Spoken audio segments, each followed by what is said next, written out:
उत्तराखंड में कुत्ता पॉलिटिक्स क्यों हावी है? उत्तराखंड में कुत्ते का जिक्र क्यों हो रहा है? उत्तराखंड की राजनीति में ये कुत्ते वाली भूमिका क्यों बांधी जा रही है? और इस सियासत के मायने क्या हैं? बीजेपी के प्रदेश प्रभारी और चुनाव प्रभारी दुष्यंत गौतम की बातें उत्तराखंड की राजनीति को गरमाने और भड़काने वाली हैं।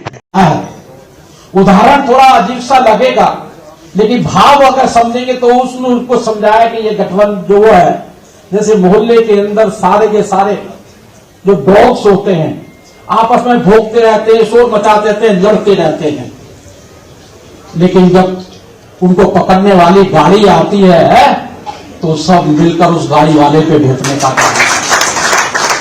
ये इंडी गठबंधन है। क्या है? बीजेपी के राष्ट्रीय महामंत्री दुष्यंत कुमार गौतम के पास जिम्मेदारियां तो बड़ी बड़ी हैं, लेकिन उनके शब्द, उनके बयान कुछ अलग तरीके की हलचल मचा रहे हैं। इंडी गठबंधन की तुलना उन्होंने डॉगी के झुंड से की है, जिस पर कांग्रेस बिफर पड़ी और हमलावर हो गई। देखिए, अंग्रेजों के मुखबिर और गांधी के हत्यारे वफादारी को क्या जाने। जिन्होंने भारत माँ के संग वफादारी नहीं की वो वफादारी क्यों के जाने। वैसे उनकी जानकारी में गौतम के और बीजेपी आरएसएस की होना चाहिए। कुत्ता बड़ा वफादार होता है और वफादारी को जानने के लिए खुद वफादार होना बहुत ज़रूरी होता है। और बहुत ज़्यादा सनातन धर्म की बात करते हैं, हिंदुत्व की बात करते हैं, तो उनको याद होना चाहिए कि स्वर्ग की सीढ़ियों में पांडवों को लेकर कुत्ता ही गया था। ये बात गौतम को याद रखनी चाहिए। राजनीति का स्तर कहां जा रहा है? कौन क्या बोल रहा है? कौन क्या सोच रहा है? कौन क्या समझ रहा है? किसको अहंकार है? किसको अहंकार में आगे बढ़ने की आदत है? ये तमाम ऐसे पहलू हैं जो इन दिनों उत्तराखंड में भी अब पहुंच रहे हैं। उत्तराखंड की सियासत ऐसी नहीं थी, लेकिन इस तरीके की बयानबाजी अगर होगी तो सवाल उठेंगे और सवाल आगे भी बढ़ते जाएंगे। चुनाव जहाँ तक प्रत्याशियों की बात है, वहाँ पर कांग्रेस में तो एक परिवार ने घोषणा करनी होती है।